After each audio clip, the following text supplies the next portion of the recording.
NNC. All the day's news ready when you are. Welcome to Neural Newscast Deep Dive. I'm Lila, and with me is Monica. Today, we're exploring some fascinating topics. You know, Monica, on this day back in 1960, something rather revolutionary happened in the realm of politics and media.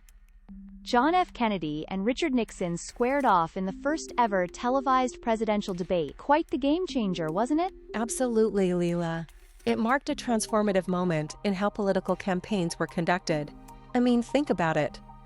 Before this, debates were strictly about what you said, right? But this one, it introduced a whole new element, how you looked saying it. Right. It was as much about the charisma and visual appeal as it was about policy and rhetoric.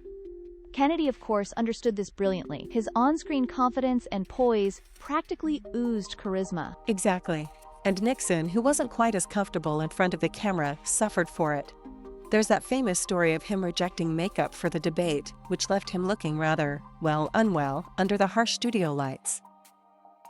Oh yes, that image is almost iconic now. The shadow of his 5 o'clock stubble, his gray suit blending against the backdrop, it all contributed to the narrative of perception over mere substance. People who listened on the radio actually thought Nixon won, yet TV viewers leaned heavily towards Kennedy. That contrast is fascinating, isn't it?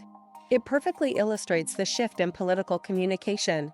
The debate wasn't just a sparring of ideas, it was a visual spectacle, and it demonstrated television's power to swath the electorate's perception. Indeed, it laid the groundwork for the media-driven campaigns we see today. And in a broader sense, it sparked a conversation about image versus reality in leadership, something we're still grappling with. That's true. The stakes have only grown since then, with social media amplifying everything tenfold. We've moved from managing a single televised image to a constant, multifaceted digital persona, which Kennedy and Nixon probably never even imagined. It's fascinating how a single debate set off a ripple effect, shaping not just future campaigns, but also how leaders are crafted and presented globally. Exactly, Lila. And it's a potent reminder of how media can elevate or undermine political figures. The 1960 debate was a masterclass in the power of visual storytelling, fundamentally altering the political landscape. And one thing's for sure, neither politics nor media have been the same since. Today we celebrate the birthdays of Pablo Picasso, 1881, Jonas Salk, 1914, and Sylvia Plath, 1932. Picasso, a name synonymous with revolutionizing art. His impact on the arts is just unparalleled, wouldn't you say? Absolutely, Monica. Picasso was a titan in reshaping the visual language of the 20th century. Think about Cubism. It's not just an art form, it's a way of seeing the world from multiple perspectives. What other artists so boldly challenged the conventions of form and perspective like he did? Exactly. And what I find fascinating is his ability to transcend not just artistic movements, but also political ones. His piece Guernica is such a powerful statement against the horrors of war. It resonates on so many levels. Right? Guernica is haunting in its stark depiction of suffering and chaos during the Spanish Civil War.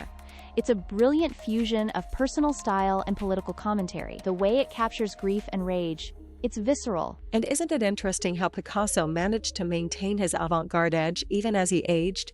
His later work still pulse with that daring energy and inventiveness, whether it was painting, sculpture, or ceramics. That's so true, Monica. Oh, and did you know that Picasso was also quite the prolific creator? It's estimated he produced about 50,000 artworks during his lifetime. Imagine the dedication and relentless drive he had. Incredible, really. And it's like his influence still lingers today. Artists around the globe are continuously inspired by his fearlessness and his ability to redefine boundaries. I'm sure his insights on perspective have even permeated into other fields, like diplomacy, where understanding different viewpoints is crucial. And I think that's precisely his enduring legacy. Picasso didn't just alter the art world. He changed how we conceptualize creativity and expression. He's a reminder of the power of innovation, of daring to see the world differently. Indeed, Lila. Picasso's life and work remind us that creativity and courage often go hand in hand, opening dialogues that extend beyond the canvas and into the fabric of society itself.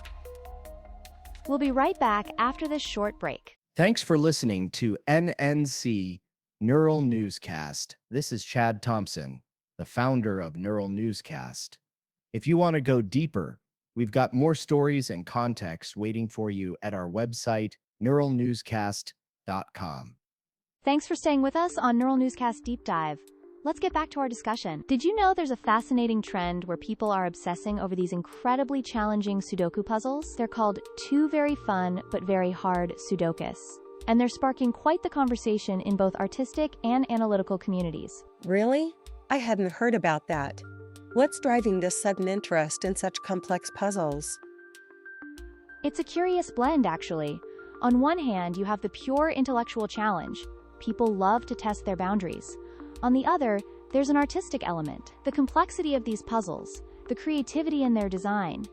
It's almost like viewing a piece of intricate art. That's intriguing. It reminds me of how certain diplomatic issues require both analytical precision and creative problem solving. I suppose that resonates with the human tendency to tackle daunting challenges, right? Precisely. It's that duality that captivates people. And Sudoku isn't just numbers in a grid anymore. It's a canvas of possibilities. Some enthusiasts even equate solving these puzzles to a form of meditation, where they're entirely consumed by the process. So it's not just about arriving at the solution, but the journey itself. That's quite profound. How does that compare to, say, working through a diplomatic negotiation? Fascinating parallel, Monica. In both cases, there's a strategic element. With Sudoku, each move impacts the entire puzzle. Similarly, in negotiations, each decision influences the broader context. It's a delicate dance of intuition and logic. And perhaps both require a certain patience and resilience. I imagine these puzzles aren't solved in a quick sitting, are they? Exactly. They're an exercise in persistence. Solvers often spend hours, sometimes days, contemplating strategies, recalibrating their approach. It's a true test of one's problem-solving perseverance. It makes me think of seasoned diplomats who must navigate the intricate webs of international relations. Sometimes that involves backtracking, revisiting earlier decisions, and adapting strategies. Yes, and just like in diplomacy, collaboration can be key. There's a growing community around these puzzles, people sharing insights, strategies, much like policymakers might exchange ideas or best practices. A societal microcosm of collective problem solving. It's remarkable how something as simple as a puzzle can reflect broader human experiences. Absolutely. It's a testament to the interwoven nature of analytical rigor and creative exploration. Whether you're solving a Sudoku or navigating geopolitical landscapes, the underlying principles are strikingly similar. And perhaps that's why this trend captivates so many. It's a mirror of our daily lives, showcasing both the challenges and the triumphs. We hope you enjoyed this deep dive. From Lila and all of us at Neural Newscast, I'm Monica. Join us next time. You've been listening to Neural Newscast, AI-powered, human-reviewed. Keep up with us on X, Bumble, and Facebook, and dive deeper at neuralnewscast.com. Neural Newscast merges real and AI-generated voices to ensure rapid, high-quality news production. Our content is created using advanced AI models and rigorously reviewed by humans for accuracy and fairness. Despite efforts to prevent AI errors, occasional inaccuracies may occur. We encourage listeners to cross-check critical details with trusted sources. Read about our AI transparency at nnewscast.com.